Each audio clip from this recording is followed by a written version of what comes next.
Hey, and welcome back. I'd like to welcome our next guest. Nettie Carroll is the education coordinator of Museum of the Sierra Central. Central Sierra, all right. Central Sierra. Thank you so much for coming on the show. Thanks for having me. It looks like you guys have a big operation going on here. You know, we have the Museum of the Central Sierra. We're under the Central Sierra Historical Society. And the museum began probably, we're in the 26th year of the society. So 1991 began the Historical Society. Okay. The museum building itself will be celebrating 10 years this year. And so we opened in 2007. Each year we've added more to our museum programs and exhibits. We have about 10,000 visitors a year. And so just last year, I came on the team at the museum as the education coordinator. As our programs were growing, we wanted to accommodate more students. It started with local programs with students from Big Creek and Pine Ridge and Foothill Elementary, which is now middle school. But we started local, and then as we built our program, we've been able to open up to everyone in the San Joaquin Valley. Wow. So we invite any kind of a school, elementary, middle, high school, even we've had junior colleges come to study. Our focus is on local history and how the Central Sierra has affected the valley. And so we have a school programs planning guide that you can find on our website, which should be listed on here. And that tells them what available times there are for visits, or what does that say? It kind of gives a general introduction to our program, and whether it's principals or teachers, what they're looking for. It goes into the areas of study that that they can come. For instance, fourth graders, oftentimes they will, during the school year, they will study California. They'll study the gold rush. Okay. And so one of our options for study is mining and geology in the area. So we'll go into, students can identify rocks and minerals, locally. Right. And we have experts in the field come in and they present. We really focus on hands-on activities and getting the students involved and interacting in everything that we do. But yeah, classes can call or email me, and I can schedule a field trip for them. And thankfully, we try to do all this without placing any financial burden on the school districts. So currently, we're able to offer this free.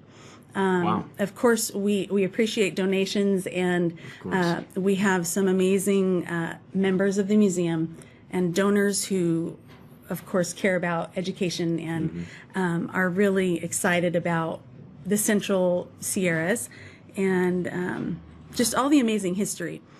So what are some of the different kind of things you guys educate your visitors on? Sure. So some of the programs we offer, so Native American history and culture, and we'll take students to, we have a Nobi outside the museum where the students can see, it's built like a teepee, but it's not, it's made of bark. And so we take them out there, and sometimes we'll do, talk about basket materials, basket making materials, and the very labor intensive process that was to actually create a basket, where they gathered all the material locally and they had to process it to create them the way that they do, and it's actually quite fascinating. We'll talk about weapons and tools that were used, and sometimes have demonstrations, which are a lot of fun. And then we also have mining and geology. And then another program would be logging and natural resources. And that's something that, of course, early on, some of the logging industry in Shaver Lake and Huntington, it started out, of course, very primitive with donkeys and horses pulling the logs and everything. I can't imagine. That's got to be hard work. You have no pneumatic operations or anything, and so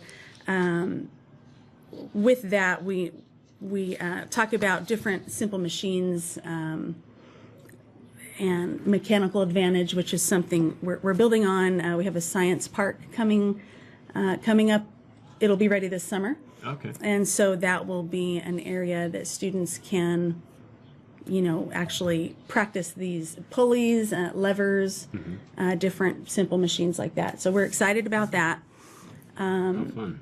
Restoring our natural resources. Yeah, I see hydroelectric power on there. And hydroelectric power. Is that like wind turbines and? Well, hydro. No, hydro. I'm sorry. Hydro, the yes, water. would be the water power. Yeah. So we actually have an operational. We call it the Redinger Powerhouse, and it's on site, and it's an actual functioning powerhouse. It's the only one that we know of in the world right now that is actually connected to the grid. We can produce electricity. So we do demonstrations, and on our website you'll also see our calendar of events for the year, and that lists the dates that we will have those demonstrations for the powerhouse. Okay. And so we have experts come in and operate everything like they used to do it before it was all automated, because now a lot of it is automated. Wow. But then the students or visitors, whoever it is, can see how it actually comes, the water comes in, and with the magnets and everything involved, just how it all functions. And then we want to teach kids about the electrical circuit and how it gets from where it's being generated to be useful, to how it's turning on your lights and that sort of thing. Right. So we take the kids to a foundational sort of look at the basics of electricity, and just the power behind water. I mean, we see recently all of the water erosion. That I just was at Scout Island this morning and with Stephen Bach, and he was showing me some of the erosion that has taken place right on the creek bed, and some of the things that have changed. So just recognizing the immense power of the water and how it, coming from the Sierras down here, how it affects the valley. And then the San Joaquin and Eastern Railroad. We have a caboose that was restored on our site. And so teachers can bring their students in for a half-day trip or an all-day trip, and we can sort of cater it around their needs. And it's all aligned with current standards, Common Core standards, NGSS standards, Next Generation Science standards. So we're just really excited about our program, and it's growing, and It sounds like you guys are doing a lot. When can people can come if they just check out the calendar and kind of get familiarized with absolutely the slots that you guys have available? Yeah, I mean, as far as the museum itself, the museum will open pretty much Memorial Day, so May through about October. We're open every day, 7 days a week. And before and after that, we're open on some weekend, on most weekends. Not during the winter, though, because when the snow's flying, you just never know what's going on. Yeah. But so we're open to the public, but for a PEP program, which is Partnership and Education Program, they can get in contact with us, and we can set them up for a day that will work for them.